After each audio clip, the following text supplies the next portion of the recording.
Good day. Here are the headlines from the Philippine News Agency. The group has dismantled 3 more weakened guerrilla fronts of the New People's Army, according to the National Task Force to End Local Communist Armed Conflict. NTF-ELCAC Executive Director Undersecretary Ernesto Torres Jr. said the agency reported the eventual total dismantling of 2 guerrilla fronts in the Visayas and another one in Mindanao. He said they are only waiting for the official validation of the dismantling of the weakened guerrilla fronts. Torres said they have reported 0 active guerrilla fronts with 11 others already weakened. Meanwhile, he said that approximately 422 NPA members have been neutralized from January to March this year. Ilocos Region, Zamboanga Peninsula, and Davao have also been declared insurgency-free. In addition, the province of Surigao del Norte was declared an insurgency-free province on March 15. Torres cited the efforts of the PLEDS or Peace, Law Enforcement, Development and Security Cluster in these accomplishments. The Department of Budget and Management has approved the release of 1.134 billion pesos in funds for the restoration of heritage school buildings across the country.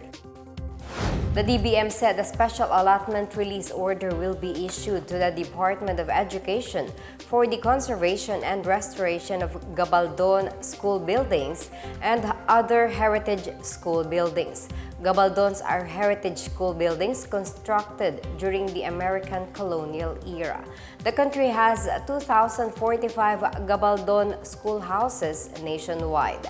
Budget Secretary Amena Pangandaman said these historic buildings hold the promise of progress under President Ferdinand R. Marcos Jr.'s vision of Bagong Pilipinas. The restoration works include site improvements such as school ground leveling and grading and removal of obstructions and unsafe structures. These will be inspected by the National Commission for Culture and the Arts, the National Historical Commission, and the National Museum of the Philippines. Malacanang suspends work in all government offices from noon onwards tomorrow, Holy Wednesday, to allow state employees to prepare for the observance of Holy Thursday and Good Friday. Memorandum circular signed by Executive Secretary Lucas Bersamin states that the half-day work on Holy Wednesday intends to provide government employees ample time to observe Maundy, Thursday, and Good Friday, and to allow them to travel to various regions in the country. However, agencies involved in providing basic and health services, disaster preparedness and response, and other vital services will remain operational to ensure the delivery of necessary services to the public. Meanwhile, the suspension of work in private companies and offices is left to the discretion of their respective employers. The United Nations calls for an immediate ceasefire in Gaza as the ongoing tension in the region has affected thousands of people, mostly women and children.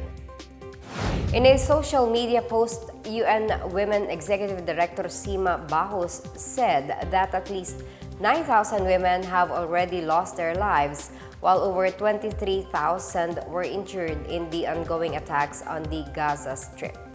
She said that women in Gaza give birth without water and live an unimaginable life without food, tent, nor toilets.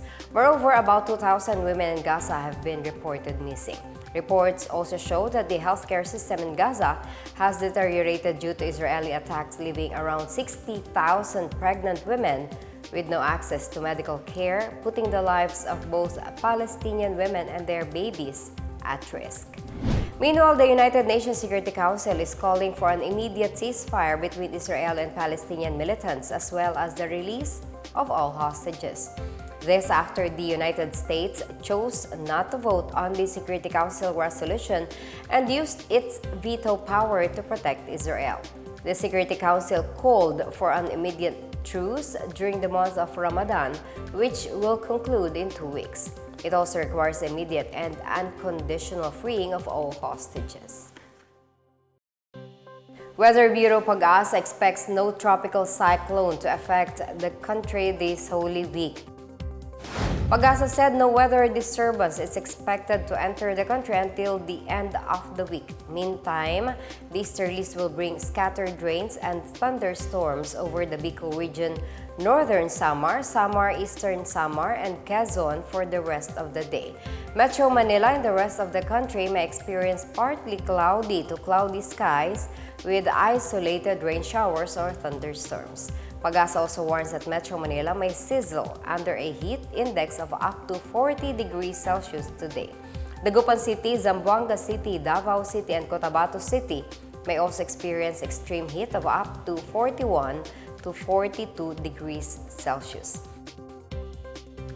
And that's the latest and the biggest stories on the PNA Headlines. For more news updates, please visit our website, pna.gov.ph, or our Facebook and X account, the Philippine News Agency. The PNA Headlines is also streamed via the Servicio Facebook page. You may also watch the PNA Headlines through the Philippine News Agency's YouTube account, via the News and Information Bureau website, nib.gov.ph under PNA News, or on the Facebook page of the Presidential Communications Office or PCO. I am Marita Muahe, and this is the PNA Headlines, bringing stories that unite the nation.